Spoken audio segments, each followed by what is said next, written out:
Good morning. I am Betty Allen Downey, and I am one of the teachers of the DOERS class. If you have been listening to our lessons for the last 4 Sundays, you will know that we have just finished doing a book, Enough, by Adam Hamilton. But today, we are returning to a lesson by James Moore. The title of my lesson today is, Lord, give me a sense of urgency, but please give it to me right now. Now this brings us to our scripture lesson in 2 Timothy. Let me set this passage in context. The Apostle Paul had known Timothy for many years. Paul was the one who had led Timothy to know Jesus Christ. Paul had known Timothy's mother, and over the years had trained Timothy in the faith, and had taken Timothy along with him on his missionary journeys. It is pretty certain that 2 Timothy was the last thing that Paul ever wrote.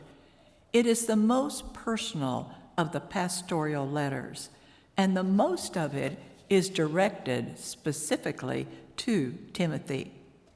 He wrote it while he was in prison, not long before he was executed by the Romans.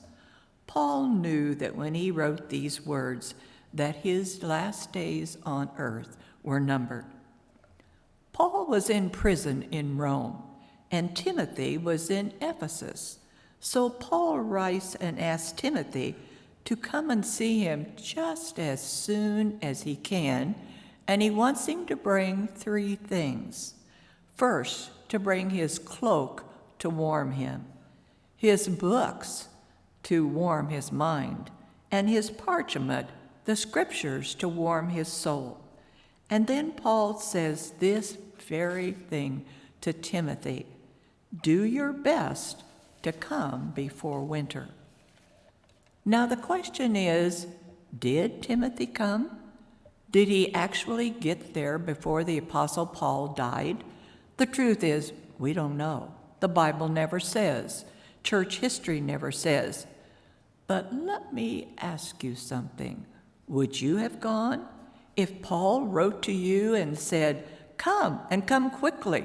I don't have much time left. I really need to see you before I die. Please come and bring my coat, my books, and especially my Bible. I need your support and your companionship. Would you have gone, or would you just have procrastinated? This phrase, come before winter, becomes the title of one of the most famous sermons ever preached in America.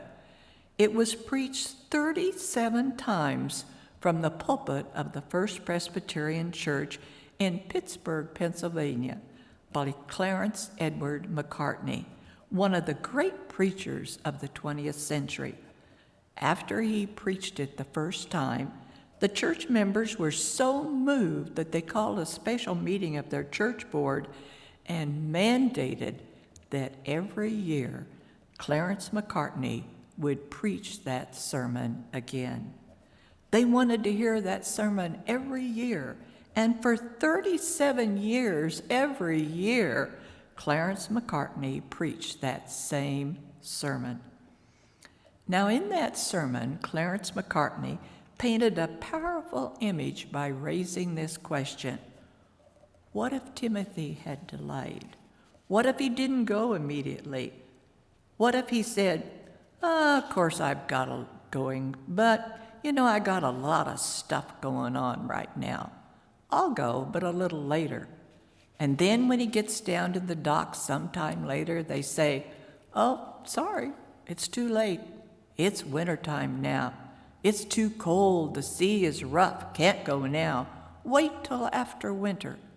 And when spring comes, Timothy goes down and takes the first ship to Rome. And he gets there, and he is wondering, am I in time? Clarence McCartney imagined this amazing scene where Timothy goes to the prison, and he says to the jailer, I'm here to see Apostle Paul. And the jailer says, you must be Timothy. but you haven't heard. Paul was executed last winter. And the jailer said, Timothy, he was looking for you every day. Every day, every time when I would go to his cell to take him his meal, he would always say, Timothy, is that you? Is this Timothy? Has Timothy come? And when Paul died, the last words he said were, tell Timothy, my beloved son in the faith, that I love him, and I will always, throughout all eternity. Now, how would you feel if you were Timothy and you hadn't made it in time? We can all relate to that, can't we? We all know the feeling of putting off and putting off and putting off and putting off, and then it's just too late. I'm not trying to lay a heavy guilt trip on us, but rather to simply raise this question to grapple with for just a bit. What's God asking you to do? What is the thing God is calling you to do right now in this pandemic period in your life? What step does God ask you to take? So let me prime the pump of your thinking with these 3 thoughts. First of all, if you need to say, I'm sorry to someone, do it now. In the Sermon on the Mount, Jesus says if you come to the altar and remember that you are at odds with someone first, go to be reconciled, and then come back to the altar. Matthew 5:23-24. And you know full well what he's talking about, don't you? You see someone coming toward you, and your first inclination is to go to the other side of the street so you don't have to face him or her. Or perhaps it is that relationship in your group, in your neighborhood, in your home, in your workplace that is growing cold and distant or hostile. It is chilly, cold, tense, strained, heavy. What are you waiting for? Why don't you fix that? Oh, but you say it's not my fault. Of course it's not your fault. But as a Christian, it is your responsibility. Broken relationships are just too painful, too stressful, too debilitating, and too destructive. They bring ulcers and headaches and insomnia and loneliness and bitterness. What a way to live. It's no way to live. So if you are at odds with any other person right now, please don't let that broken relationship fester any longer. Don't let it poison your spirit or paralyze your soul. For their sake and for your sake and for God's sake, go fix it. Go make peace. Say, I'm sorry, and I want things to be right with us. Go, and God will be with you. Second, if you need to say, I love you to someone, do it now. Have you heard about the man whose wife suddenly died? They'd been married for more than 40 years, and 2 days later, after her funeral, he stood at her gravesite and stared at her coffin. Blinking back the tears, he said, she was the light of my life. She brought such joy to our home. She did everything for me. She was the perfect wife and companion. I loved her so much. At once I almost told her. Well, that's pretty sad, isn't it? Actually, it's pitiful. Once I almost told her. One of the most tragic things in the world is to go through life not feeling loved and accepted and respected. Another quiet tragedy is going through life loving someone and yet never telling them.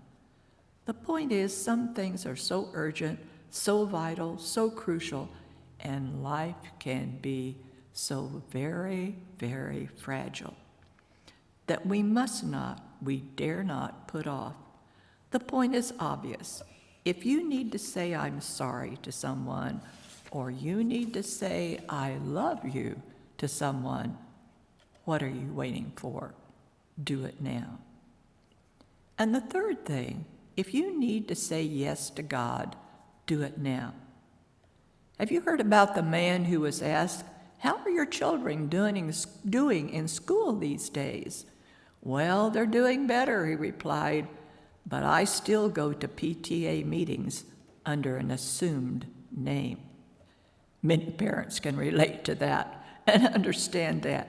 And obviously that dad was just kidding. But the truth is, God is the opposite of that. He openly claims us. He openly seeks us out. He openly reaches out to us. And he openly, intentionally, graciously, relentlessly, sacrificiously offers gifts to us.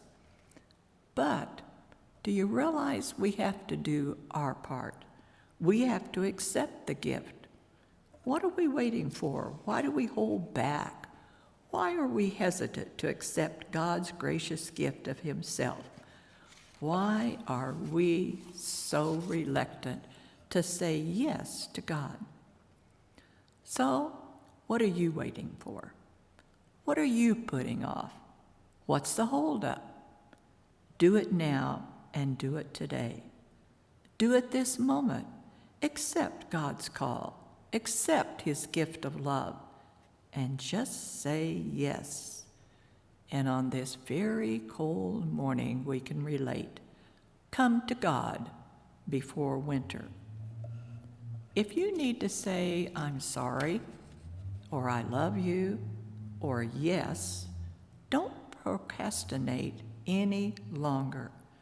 Don't put it off anymore, because life is too short and too fragile. Just do it now. So this is a good prayer for us to pray today. Lord, give me a sense of urgency, and please give it to me right now. Dear God, thank you for making us an urgent priority. Help us sort through the many opportunities before us and act on those that are most important. May we not hesitate to heal relationship and care for the needs of others.